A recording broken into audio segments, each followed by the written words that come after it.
ओम श्री गणेशाय नमः। ओम श्री विष्णवे नमः। आप सभी पर भगवान श्री विष्णु की कृपा सदा बनी रहे।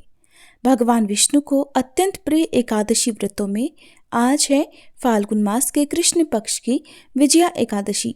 जो भी भक्त सच्चे मन से आज के दिन भगवान श्री विष्णु की पूजा करके उपवास रखता है और व्रत की कथा पढ़ता अथवा सुनता है, भगवान उनके सभी कष्टों को हर लेते हैं, उनके सभी पापों का नाश कर उन्हें अंत में वैकुंठ धाम में वास देते हैं।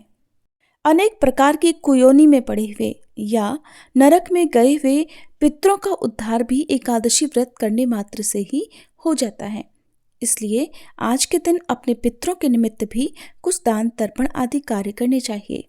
एकादशी व्रत के दिन इस कथा को सुनने मात्र से ही व्यक्ति के जन्म जन्मांतर के पापों का नाश होकर पुण्य का उदय होता है। प्रिय श्रोताओं, आज की कथा का शुभारंभ भगवान श्री गणेश जी की कथा के साथ हो रहा है।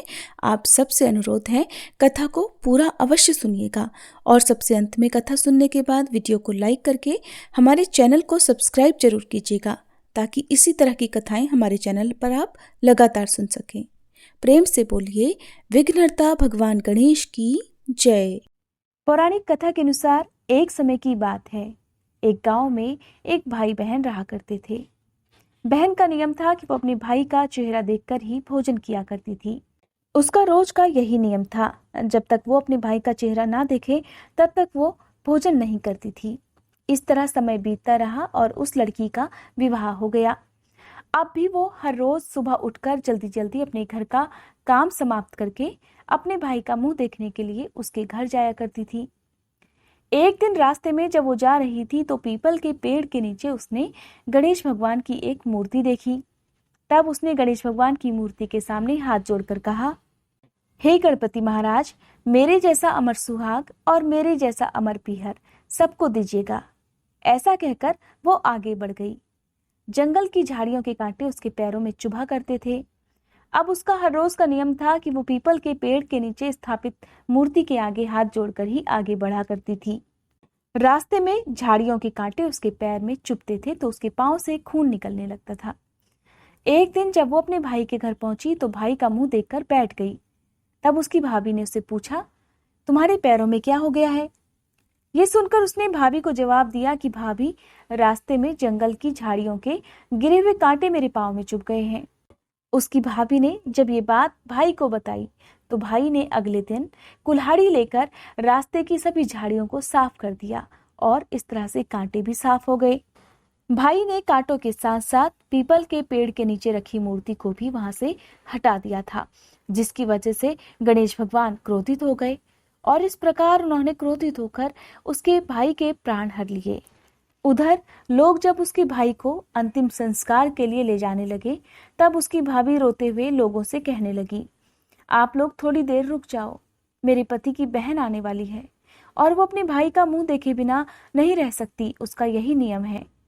तब लोगों ने कहा, आज तो देख लेगी पर कल कैसे देखेगी? रोज की तरह उधर जब बहन अपने भाई का मुंह देखने के लिए जंगल में निकली तब उसने देखा रास्ते की झाड़ियों और कांटों को हटाकर साफ कर दिया गया है।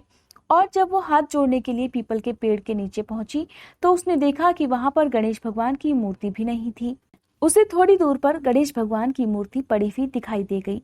तब उसने मूर्ति को उठाकर साफ करके उसे फिर से उसी जगह पर रख दिया और हाथ जोड़कर कहने लगी, हे गणपति भगवान, मेरे जैसा अमर सुहाग और मेरे जैसा अमर पीहर सबको देना। और इस प्रकार ऐसा कहकर वो लड़की आगे निकल गई। तब गणेश भगवान सोचने लगे, अगर इसकी नहीं सुनी तो हमें कौन मानेगा, हमारी पूजा कौन करेगा? तब गणपति भगवान ने उसे आवाज दी, बेटी, इस खेजड़ी की 7 पत्तियां लेकर जा और उसे कच्चे दूध में घोलकर अपने भाई के ऊपर छींटा मार देना, वो उठकर बैठ जाएगा। ये सुनकर जब बहन पीछे मुड़ी तो उसने देखा वहां कोई नहीं था। फिर वो सोचने लगी कि ठीक है, जैसा सुना वैसा ही कर लेती हूँ। और इस तरह वो 7 खेचड़ी की पत्तियां लेकर अपने भाई के घर पहुंची। उसने देखा वहां कई लोग बैठे हुए हैं। भाभी बैठी रो रही थी और उसका भाई उन सब के बीच मूर्छित अवस्था में लेटा हुआ था। तब उसने सुनी हुई आवाज के अनुसार पत्तियों को नियम के तहत भाई के ऊपर इस्तेमाल किया और इस प्रकार पत्तियों के प्रयोग से उसका भाई उठकर बैठ गया। तब भाई बहन से बोला, मुझे बहुत ही गहरी नींद आ गई थी। तब उसकी बहन बोली, ऐसी नींद किसी दुश्मन को भी ना आए। और फिर उसने रास्ते की सारी बात अपने भाई को बता दी। तब से दोनों भाई बहन और लड़की की भाभी भी मिलकर गणेश भगवान की पूजा करने लगे और उनका व्रत भी रखने लगे। हे गणेश भगवान, जैसे आपने उस बहन की विपत्ति दूर की, वैसे ही सबकी विपत्ति दूर करना और जो भी इस कथा को सुने उन सब के संकट दूर करना। भगवान श्री कृष्ण धर्मराज युधिष्ठिर को समय समय पर एकादशी का महात्म्य सुनाते रहते हैं। जया एकादशी व्रत का महात्म्य सुनने के बाद धर्मराज युधिष्ठिर ने भगवान श्री कृष्ण से फाल्गुन मास के कृष्ण पक्ष में पड़ने वाली एकादशी व्रत के बारे में पूछा। एकादशियों का महात्म्य सुनने में धर्मराज युधिष्ठिर को बहुत हर्ष की अनुभूति हो रही थी। जया एकादशी की कथा का श्रवण रस पाने के बाद उन्होंने भगवान कृष्ण से कहा, हे पुंडरीकाक्ष, फाल्गुन मास के कृष्ण पक्ष की एकादशी का क्या नाम है और उसके व्रत का क्या विधान है? कृपा करके मुझे इसके संबंध में भी विस्तार पूर्वक बतलाइए। तब भगवान कृष्ण कहने लगे, हे धर्मराज, फाल्गुन मास के कृष्ण पक्ष की एकादशी का नाम विजया है। इसके व्रत के प्रभाव से मनुष्य को विजयश्री प्राप्त होती है। इस विजया एकादशी के महात्म्य के श्रवण और पठन से सभी पापों का अंत हो जाता है। एक बार देवर्षि नारद ने जगत पिता ब्रह्मा जी से कहा, हे ब्रह्मा जी, आप मुझे फाल्गुन मास के कृष्ण पक्ष की विजया एकादशी का व्रत और उसकी विधि बताने की कृपा करें। तब देवर्षि नारद की बात सुनकर श्री ब्रह्मा जी ने कहा, हे पुत्र, विजया एकादशी का उपवास पूर्व के पाप और वर्तमान के पापों को नष्ट करने वाला है। इस एकादशी का विधान आज तक मैंने किसी से नहीं कहा, परंतु मैं तुम्हें बताता हूँ।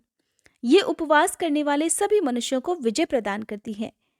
अब श्रद्धापूर्वक कथा का श्रवण भी करो। श्री राम को जब 14 वर्ष का वनवास मिला, तब वह अपने भाई लक्ष्मण और अपनी पत्नी सीता सहित पंचवटी में निवास करने लगे। उस समय महापापी रावण ने माता सीता का हरण कर लिया। इस दुखद घटना से श्री राम जी और लक्ष्मण जी अत्यंत दुखित हुए और सीता जी की खोज में वन वन भटकने लगे। जंगल जंगल घूमते हुए वे मरणासन्न जटायु के पास जा पहुंचे। जटायु ने उन्हें माता सीता के हरण का पूरा वृतांत सुनाया और भगवान श्री राम जी की गोद में प्राण त्याग कर स्वर्ग की तरफ प्रस्थान किया। कुछ आगे चलकर श्री राम और लक्ष्मण जी की सुग्रीव के साथ मित्रता हो गई और वहां पर उन्होंने बाली का वध किया। श्री राम भक्त बजरंगबली हनुमान ने लंका में जाकर तब माता सीता का पता लगाया और माता से श्री राम और महाराज सुग्रीव की मित्रता का वर्णन सुनाया। वहां से लौटकर हनुमान जी श्री रामचंद्र जी के पास आए और अशोक वाटिका का सारा वृतांत उन्हें कह सुनाया। सब हाल जानने के बाद श्री राम ने सुग्रीव की सहमति से वानरों और भालुओं की सेना सहित लंका की तरफ प्रस्थान किया। समुद्र किनारे पहुंचने पर श्री राम जी ने विशाल समुद्र को घड़ियालों से भरा हुआ देखा तो लक्ष्मण जी से कहने लगे, हे भ्राता लक्ष्मण, अनेक मगरमच्छों और जीवों से भरे इस विशाल समुद्र को हम कैसे पार करेंगे?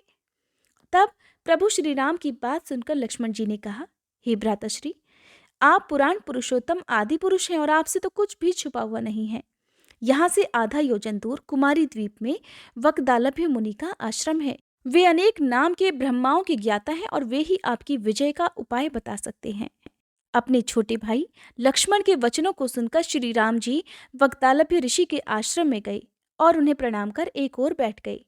अपने आश्रम में श्री राम को आया देखकर महर्षि वक्तालभ्य ने पूछा, हे श्री राम, आपने किस प्रयोजन से मेरी कुटिया को पवित्र किया है? कृपा कर अपना प्रयोजन कहें प्रभु। मुनि के मधुर वचनों को सुनकर श्री राम जी कहने लगे, हे ऋषिवर, मैं सेना सहित यहाँ आया हूँ और राक्षस राज रावण को जीतने की इच्छा से लंका जा रहा हूँ। कृपा कर आप इस विशाल समुद्र को पार करने का कोई उपाय बतलाइए। आपके पास मेरे आने का यही एकमात्र प्रयोजन है। तब महर्षि वक्दालभ्य कहने लगे, हे श्री राम, मैं आपको एक अति उत्तम व्रत बतलाता हूँ जिसे करने से आपको विजयश्री अवश्य ही प्राप्त होगी। ये कैसा व्रत है मुनिश्रेष्ठ, जिसे करने से समस्त क्षेत्रों में विजय की प्राप्ति होती है? जिज्ञासु होकर श्री राम ने पूछा। इस पर महर्षि वक्दालभ्य कहने लगे, हे श्री राम, फाल्गुन मास के कृष्ण पक्ष की विजया एकादशी का उपवास करने से आप अवश्य ही इस विशाल समुद्र को पार कर लेंगे और युद्ध में आपको विजय भी प्राप्त होगी। हे मर्यादा पुरुषोत्तम, इस उपवास के लिए दशमी तिथि के दिन स्वर्ण, चांदी, तांबे या फिर मिट्टी का एक कलश बनाना चाहिए। उस कलश को जल से भरकर और उस पर 5 पल्लव रखकर उसे एक वेदी पर स्थापित करना चाहिए। फिर उस कलश के नीचे सतनजा अर्थात 7 प्रकार के अनाज और उसके ऊपर जौ रखनी चाहिए। फिर उस पर श्री हरि की स्वर्ण की अथवा मिट्टी की प्रतिमा स्थापित करनी चाहिए। फिर एकादशी के दिन स्नान आदि से निवृत्त होकर धूप, दीप, नैवेद्य, फल, फूल, नारियल आदि से भगवान श्री हरि का पूजन करना चाहिए और वह सारा दिन भक्तिपूर्वक कलश के सामने व्यतीत करना चाहिए। रात को भी उसी तरह जागरण करना चाहिए और भगवान का ध्यान करना चाहिए। द्वादशी तिथि के दिन किसी नदी या तालाब के किनारे स्नान आदि से निवृत्त होकर उस कलश को ब्राह्मण को दे देना चाहिए। हे दशरथ नंदन, यदि आप इस व्रत को अपनी सेना के सहित करेंगे तो अवश्य ही विजयश्री आपका वरण करेगी। मुनि के ऐसे वचन सुनकर तब श्री राम ने विधिपूर्वक विजया एकादशी का व्रत किया और इस व्रत के प्रभाव से उन्होंने राक्षसों के ऊपर विजय प्राप्त की और रावण का वध किया। इस कथा का सार यह है कि भगवान विष्णु का किसी भी रूप में पूजन करने से मानव मात्र की समस्त मनोकामनाएं पूर्ण हो जाती हैं।